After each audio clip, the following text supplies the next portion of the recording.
The recent events in Kyiv, where I was based for nearly a month recently, and I saw and walked through the tent city next to the Ukrainian parliament, are a sign that Ukraine is again in the second half of the presidency in some kind of political crisis. We've been there before, of course.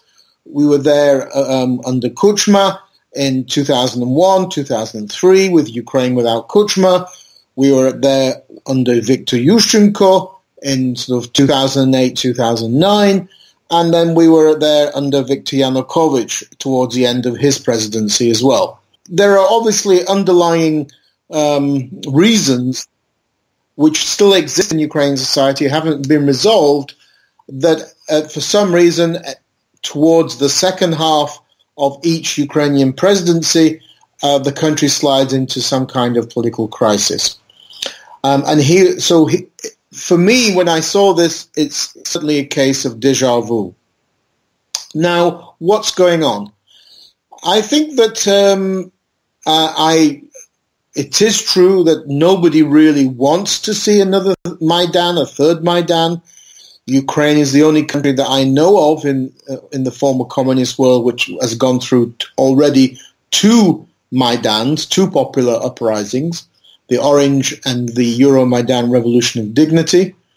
So does Ukraine need a third one, especially during a war? And that explains to some degree why Mikheil Saakashvili, the former Georgian president, has not been able to rouse up huge numbers of people in Ukraine, because many Ukrainians who I talk to, for example, are very fearful of having a revolution at a time of war, which Vladimir Putin will undoubtedly use to his advantage. At the same time, Petro Poroshenko should not be sleeping soundly in his sleep. Many of the demands made by the protesters are demands which are echoed in Ukrainian society and which are popular in Ukrainian society.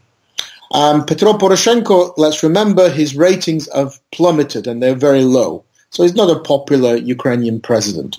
And that's not great as well at a time of war when the commander-in-chief does not receive huge amounts of popularity from the public at large.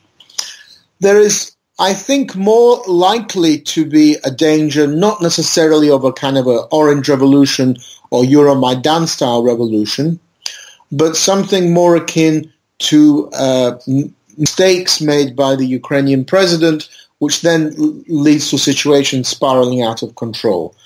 I think what Petro Poroshenko should be very wary of is the fact that there's a growing de facto alliance of radical groups, which consists of populist politicians like Saakashvili, and also veterans from the Ukrainian-Russian war. You're talking at least about 400,000 veterans now exist in Ukraine who have been on the front lines, and also nationalistic groups. You'll see that with the large number of red and black flags amongst the protesters. So these three groups, populists, nationalist political parties, and veterans from the war, that's a very dangerous potential alliance matched up against the Ukrainian president. You also have the danger that, which you didn't have in previous uprisings, previous protests, in that weapons are available. In 2014, when many of the Ukrainians volunteered to go fight on the front line, they bought their own weapons, and I'm sure they've kept those weapons. They haven't given them back because they belonged to them. They bought them when they joined the volunteer battalions. I've been told by different people that it's not difficult, if you want to buy a weapon in Ukraine, in Kyiv, because these inevitably get smuggled back from the front line. And it's a fact that volunteers who travel to the front line to deliver goods for soldiers, they are visited by the police when they return to their cities, to Kyiv and elsewhere, and interrogated about whether they have brought back weapons from the front line. So this is certainly something that's fearful. Now, why is there this groundswelling of of public disquiet, even though the numbers on the streets are not huge. Let's remember, though, that even though the numbers are not huge, that was also the case in the Ukraine Without Kuchma movement, the Arise Ukraine protests of 2001, 2003. There were never huge numbers on the street, but come the Orange Revolution, that was different. So again, we shouldn't be misled by the fact that not huge numbers have come out from Mikheil Saakashvili. But the reasons why there is disquiet is because Petro Poroshenko has not fundamentally been willing to provide political will to fight high-level corruption in Ukraine or to change the fundamentals of how Ukraine is run as a political system.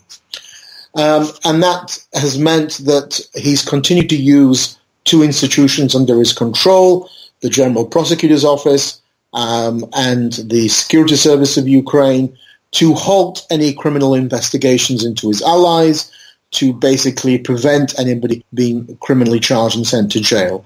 It is scandalous that 4 years into President Poroshenko's term, that not a single person from the Yanukovych team has been put in jail. That's scandalous.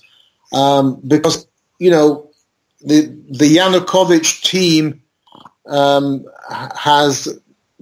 is completely different to any previous Ukrainian president who maybe was involved in corruption or some other misdeeds. Yanukovych stole so much from Ukraine that he bankrupted the country.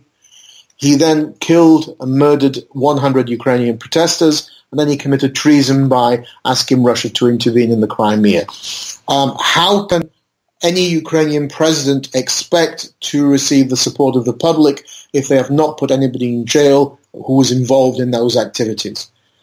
So inevitably, that's going to be the case. Plus, you have a far more active Ukrainian civil society, Ukrainian society in general, who are making demands which are supported by the West.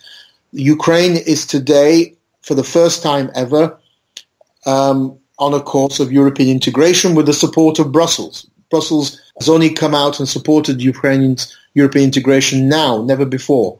And that means that different institutions, the EU, US, Canada, IMF, Ukrainian civil society, Ukrainian journalists, are all demanding that President Poroshenko live up to what he's said he supports, which is European integration, which means fighting corruption and supporting the rule of law.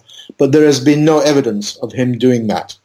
Hence the demands for a special anti-corruption court, demands for the removal of immunity of MPs, and also we see that in the weak support given by President Poroshenko to the various new institutions that have been created, like the National Anticorruption Bureau, or worse still, the corrupting from the inside of new institutions like the National Agency to Prevent Corruption, which investigates the e-declarations of state officials.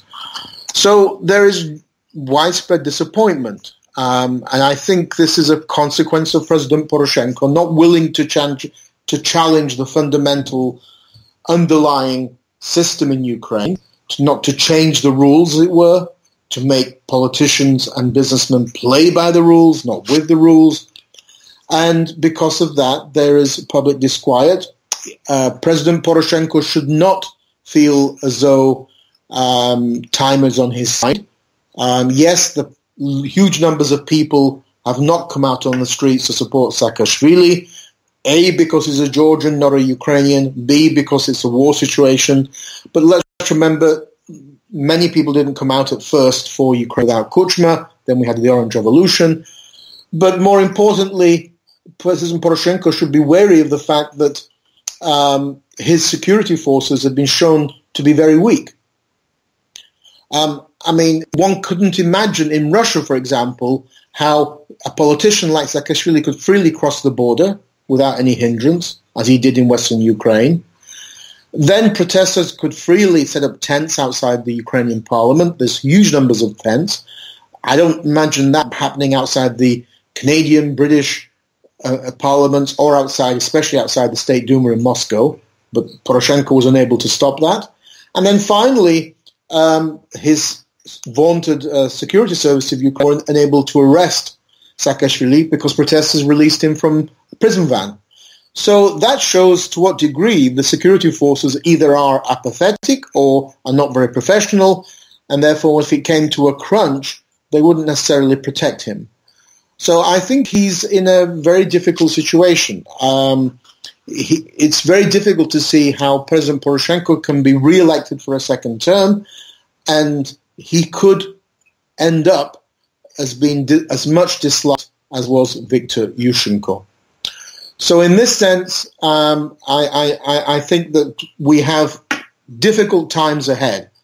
This is a bit like, I would say, the sort of period leading up to the Orange Revolution, 2001, 2002, and also similar to the sort of last few years of the Yushchenko presidency. So, with the caveat that the situation today is far more dangerous than in the past, because you have this alliance of radicals, plus you have a huge number of military veterans.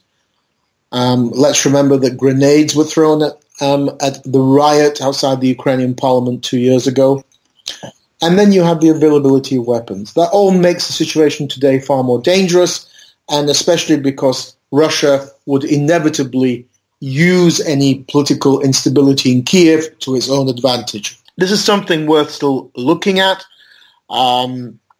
President Poroshenko should not be doing politics from his heart, but from his head as a rational businessman. And sadly, the whole conflict with Ihor Kolomoisky and now with Mikheil Saakashvili has grown out of being a personal conflict between these individuals and the president, which should have no place in Ukrainian politics.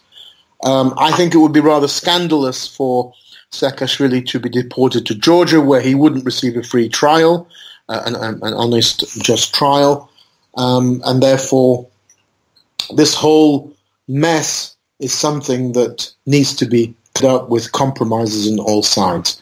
But the demands made by the protesters, the rational demands, such as demands of removing immunity from members of parliament, the creation of an anti-corruption court, are all demands which are very popular in Ukrainian society.